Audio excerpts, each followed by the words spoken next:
Senhor Presidente da Comunidade Intermunicipal do Cávado, Dr. Ricardo Rio, muito obrigada pelo seu convite. Senhor Presidente da CCDR Norte, caros autarcas e entidades presentes, caro António Figueiredo, senhoras e senhores, muito obrigada efetivamente pelo convite para participar nesta apresentação pública da Estratégia de Desenvolvimento Territorial do Cávado, ainda que, infelizmente, de forma apenas virtual. O primeiro passo para o desenvolvimento territorial é precisamente a existência de uma estratégia, uma visão, que com realismo e capacidade de reconhecer os enquadramentos e desafios nos permita responder à questão central. E esta é onde é que queremos estar e o que queremos ser dentro de 10 anos. Nesta fase, em que a Comissão Europeia, apoiada pelo Parlamento e pelo Conselho, conseguiu apoios extraordinários para promover o relançamento da economia, interessa relembrar que os fundos estruturais não são um fim em si mesmo. O fim é o relançamento económico e a reparação da sociedade, através de um desenvolvimento robusto e equilibrado. Os fundos são um propulsor, mas a estratégia é a bússola que nos orienta. Este destino, esta visão, não pode ser definida apenas por alguns. Ela tem de ser discutida, partilhada e, tanto quanto possível, consensualizada. E eu, por isso mesmo, congratulo-me em particular com o facto desta proposta estar a ser objeto de consulta com as várias partes interessadas. Uma dinâmica de desenvolvimento requer, pois, não apenas a existência de uma estratégia, mas também o empenho das forças vivas da região na sua concepção e na sua implementação. É igualmente relevante, eu diria essencial, que o quadro estratégico proposto tenha devidamente em conta a sua relação com o envolvente, em particular, naturalmente, a sua inserção na região, neste caso a Estratégia Regional do Norte para 2030, os objetivos gerais do país, os objetivos da política de coesão e que tenha também em conta as prioridades definidas ao nível da União Europeia. E essas prioridades, as prioridades europeias, ao sublinharem o clima, a digitalização e a coesão, também territorial, como elementos de charneira, essa estratégia está a identificar as opções fundamentais para preparar a economia nacional e a europeia para os desafios do futuro. Refiro-me, de facto, aos desafios da inovação, da transição digital e ecológica, que devem ser articulados com uma preocupação de coesão social e territorial. Estas orientações estratégicas já estavam delineadas antes da pandemia, mas tornaram-se ainda mais prementes quando a atual crise nos veio obrigar a repensar os moldes sobre os quais alicerçar a reconstrução da economia e da sociedade. Meus senhores, esta é de facto a maior crise desde a Segunda Guerra.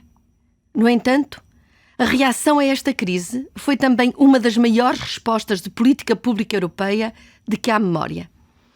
Para além de intervenções como a do BCE, a ativação da cláusula de salvaguarda do Pacto de Estabilidade ou a liberalização das ajudas de Estado para os Estados que tinham condições para as utilizar, a política de coesão esteve na linha da frente desta resposta desde o início, em termos de um apoio imediato aos cidadãos e empresas.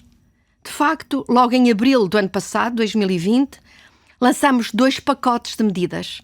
Ficaram conhecidas pela sigla CRI, que é o acrónimo para Coronavirus Response Investment Initiative, portanto o CRI 1 e CRI 2, que permitiram, pela primeira vez na história da política de coesão, redirecionar os fundos estruturais que estavam nos envelopes nacionais e que ainda não estivessem completamente comprometidos em termos de execução, ainda no atual quadro, 2014-2020, mas redirecioná-los para as necessidades que cada Estado-membro considerasse mais urgentes para responder à pandemia.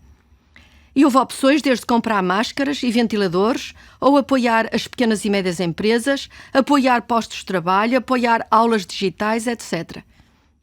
Através do CRI, até à data, os países europeus redirecionaram cerca de 23 mil milhões de euros de fundos comunitários. É um montante robusto para o combate exatamente à pandemia ou ao seu impacto. Portugal também participou, naturalmente, e aplicou já cerca de 1.000 milhões de euros de fundos estruturais exatamente nestas medidas de emergência. Nesta resposta de emergência, incluiu-se também um programa novo, o programa SURE, em que a Comissão Europeia emitiu dívida nos mercados financeiros no montante de 100 mil milhões de euros para, nas mesmas condições em que pede emprestado, reemprestar, de alguma forma, aos Estados-membros, de modo a que estes pudessem, e estão a utilizá-lo, reforçar mecanismos de proteção ao emprego. É o caso do chamado layoff em Portugal, e Portugal beneficiou já de cerca de 5,9 mil milhões de euros de empréstimos nestas condições especiais. No entanto, para além da resposta da emergência, a União Europeia lançou, também em maio do ano passado, um ambicioso plano de apoio à recuperação, mais estrutural, portanto. Um plano sem precedentes em termos de montantes, ascendendo, enfim, de uma forma combinada e global, a cerca de um apoio de 2 bilhões, estou a falar em português, em inglês seria 2 trillion, estou a falar de milhões de euros. Se juntarmos o Fundo Especial de Recuperação, fundo especial, um endividamento que é um endividamento da Comissão em cerca de 800 mil milhões de euros a preços correntes, chamamos-lhe Next Generation, portanto a Comissão vai ao mercado endividar-se em 800 mil milhões de euros, mas que, adicionado ao orçamento plurianual, portanto 21-27, de 1,2 bilhões de euros, faz de facto um pacote global de 2 bilhões de euros. Portanto, trillion em inglês.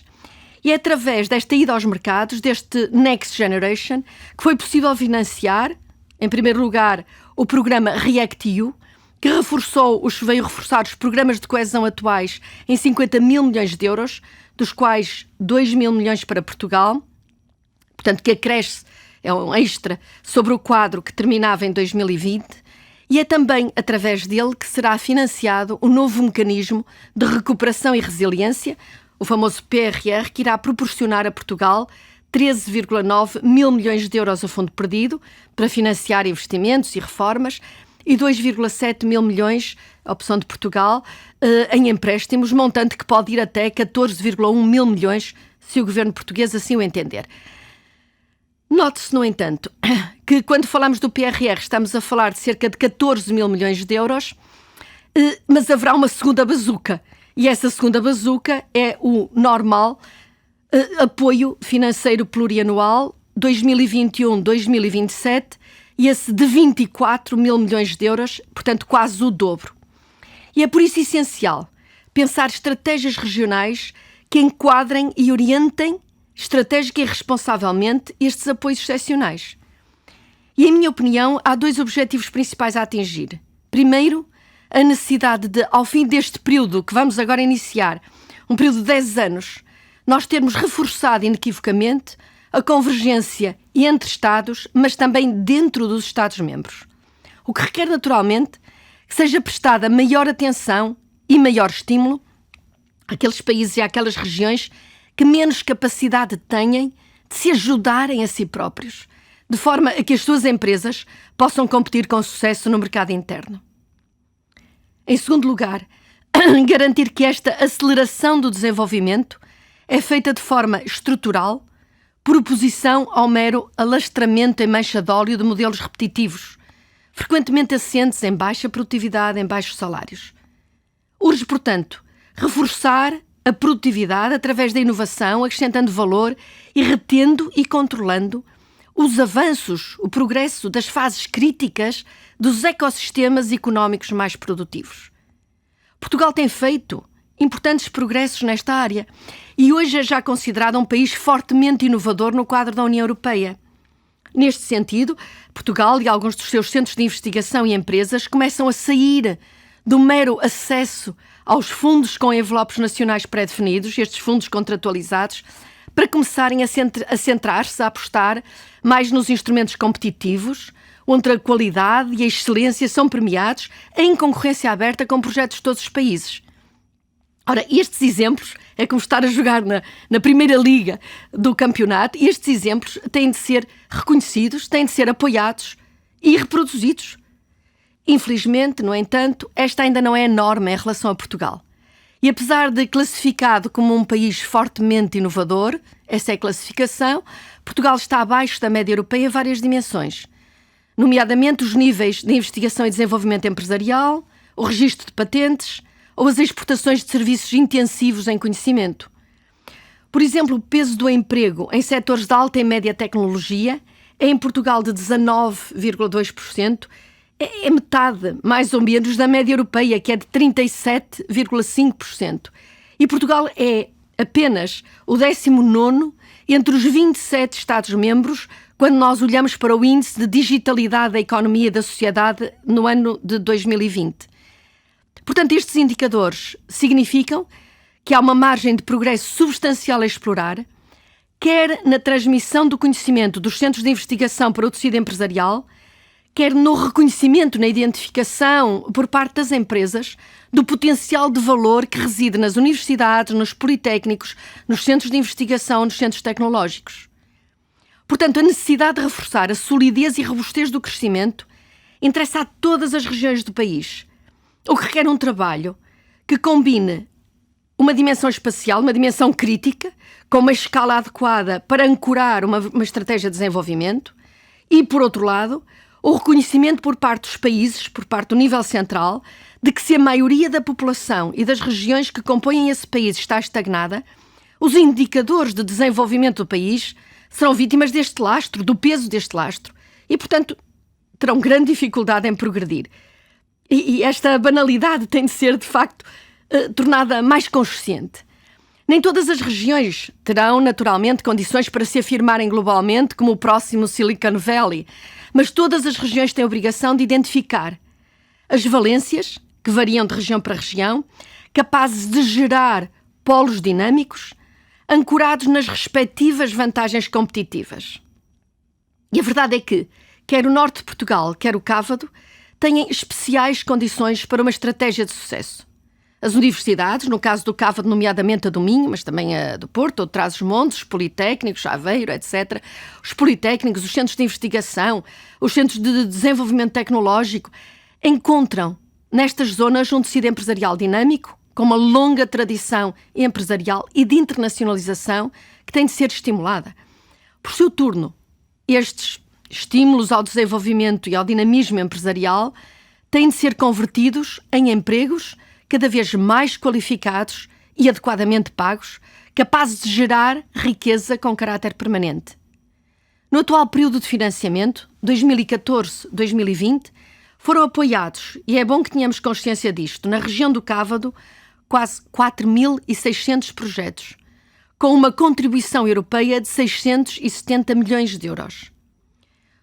Em termos de classificação, os setores de competitividade e internacionalização e da investigação, inovação e desenvolvimento tecnológico receberam mais de metade deste montante.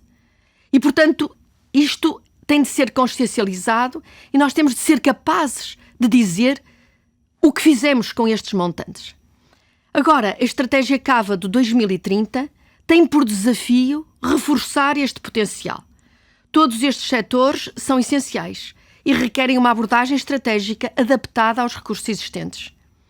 Os meus serviços aguardam com expectativa o reatamento do diálogo com as autoridades portuguesas sobre os novos programas nacionais e regionais que vão informar a Estratégia Nacional de Desenvolvimento, o acordo de partenariado, que vai decorrer entre 2021, entre o presente ano, e 2027, e que tem elegibilidades a partir de janeiro deste ano, e que tem de ser usado, investido em articulação estreita com o Programa de Recuperação e Relançamento, com o PRR.